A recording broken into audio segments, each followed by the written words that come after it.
we're just going to ask you a couple of questions, and hopefully glean a little bit of wisdom from his response. So, like you made it, greatest point, greatest catch in Super Bowl history. You've been an awesome player for the Giants and the Colts. What are some of the lessons you learned, or the secrets to your success? Really hard work, preparation. Just believe. I think it all started around the age I was young playing football. I always believed. I always had a goal in mind. I always wanted to achieve. Whatever I wanted to do, I worked extra hard and Awesome. Everybody say hard work. Hard work. Everybody say hard work. Hard work. Now, Keith, I want you to think about a time in your life where you learned a lesson through football, through life, that you brought into right here, right now, that defines you or helps you, not just on the field, but off the field. Something maybe about being a man, or just even about being a better player. Beyond just hard work, there was a time in your life that there was a challenge you had to overcome, and you learned something from it. I would just say life in general. Every day life you have being able to take that into consideration to everything that's going around and not change, still being who you are. Being able to look people in the eyes, and know that you are who you are. Just always believing in yourself. If you don't believe in yourself, nobody believe you. You gotta start with you. Awesome. Awesome. So, what's one of your favorite football memories? Can we ask him that? And then as we're doing this, I want you to think about a question you may have for Keith. We'll take a couple from you guys. But what are one of your favorite football memories? It could be from fourth grade, it could be in the Super Bowl. But what are one of your favorite memories?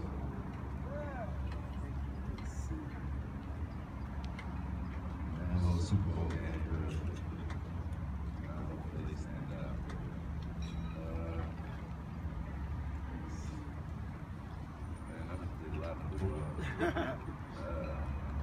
Think about my college game, my last college game. I have a little bit playing against West Virginia. That's just playing in my hometown, Charlotte. So that was my last college game. Putting the ball on my back, trying to put me in the back. That's awesome. Probably that, and then that very catch Green Bay playoff. Yeah.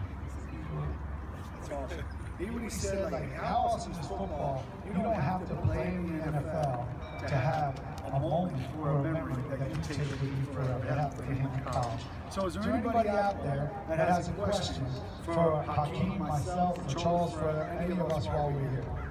Yes, ma'am.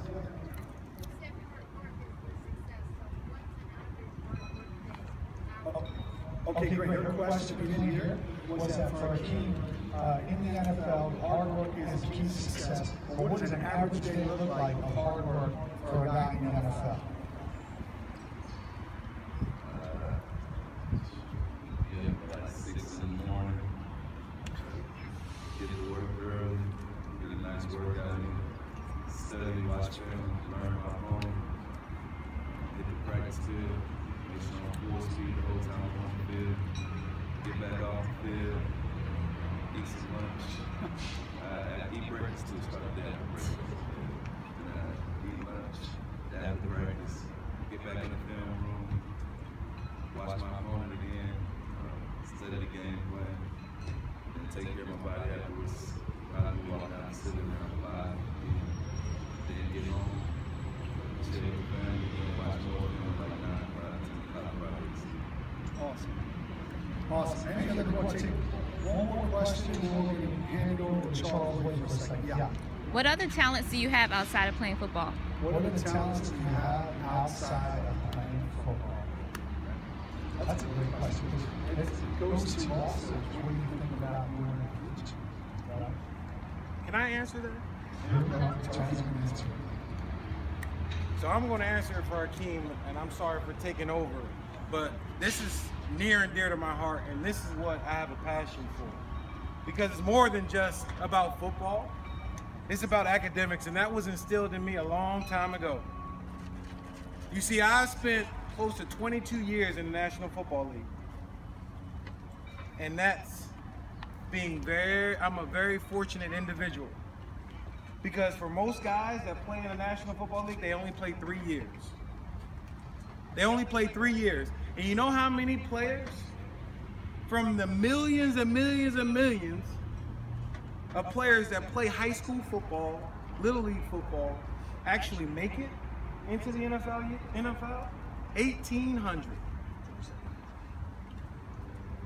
And you know how many of the 1,800 actually make it onto a team from a drafted class? 500. So I'm glad somebody, when I was real young, your age, literally I was a freshman in high school, or a rising freshman, actually going to high school, sat me down and said, what is your plan for life? And you know what? I didn't know. I didn't know. So I had to lean on my parents to kind of help guide me.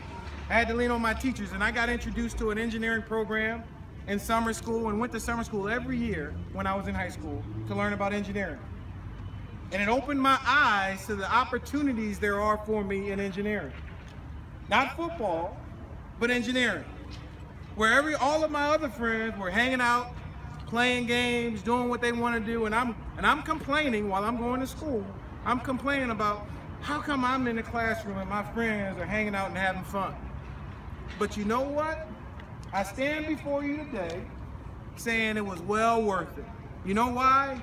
Because I went to a great school called the University of Virginia, got a civil engineering degree, and now when I walk into a room, they not only see an NFL football player, but they see an individual who graduated from the University of Virginia with a civil engineering degree. That's awesome. So I'm on the same level. I'm not entitled because of this thing called the NFL, this shield. I'm entitled because I went to a great institution and I got a great degree. And all of you can be just like me. Everyone here can be just like me. That's the great thing about college. That's the great thing about getting an education, because we all can play on the same level. I'm not coming to you telling you you can be an NFL player. You can't. Don't even think about it. Don't even think about it. That's false dreams. It's nice to have dreams, but they're false dreams. And if we attain them, great. But the only way you attain dreams, the only way you get to your dream is to have goals, attainable goals. And once you reach that goal, you better have another goal. Because you know something? Life is competitive. Life is competitive. And there's always somebody next to you or behind you trying to get ahead. And so you can be that guy that's always trying to stay one step ahead of that guy behind you. Because in the game of football, the reason why I stayed in the league as long as I did, and Akeem played as long as he did, and Keith played as long as he did, is because we had to bust our tail to make sure no one would take our job. And that's what you have to do in the game of life. What are you going to do to stay ahead? What are you going to do to stay ahead of your friends and not to hang out on the street corner and not to do the things that they're doing right now? Because you know what? It may be hard now. It may be hard now. But 10 years from now, 22 years from now, you could be just like me. You could be working for a National Football League team in the front office. You could be just like me. You can do what I'm doing now, but you can't do what Hakeem is doing now. I can't guarantee you that. I can't guarantee you the life of the NFL. I can't guarantee you playing in Super Bowl 50. I can't guarantee you being the next Cam Newton. But I can guarantee you that you can be the next Keith Elias right now. You can be the next Charles Way right now, because the only way you get to where we are is through hard work in the classroom. And if you think I'm lying, just walk downtown, because I've been here, and I can tell you, and I can walk down the street and see a number of individuals that wanted to take the easy road. You can just walk downtown. You can probably walk outside your house. I was born in Philadelphia, Pennsylvania. inner city, and I knew there was a better life for me. All of you want a better life for yourselves and your kids. You got to figure that out. Your parents can't figure that out, and your teacher can't figure that out. So think about it right now, because I had a conversation with this man right now. And he can tell you the conversation we had. Twilight of his career. Career is ended. What's next? I'm telling you, I want you to think about it. When you go to college, when you're getting recruited, and when you have an opportunity to choose any school you want to go to, what are you going to look at to determine what school you go to? Is it just going to be about football? Or is it going to be about the academics and what are you going to do after football? So all of you are talented, but when you're making that critical decision, don't make it be about football. Thank you, Charles. So, guys,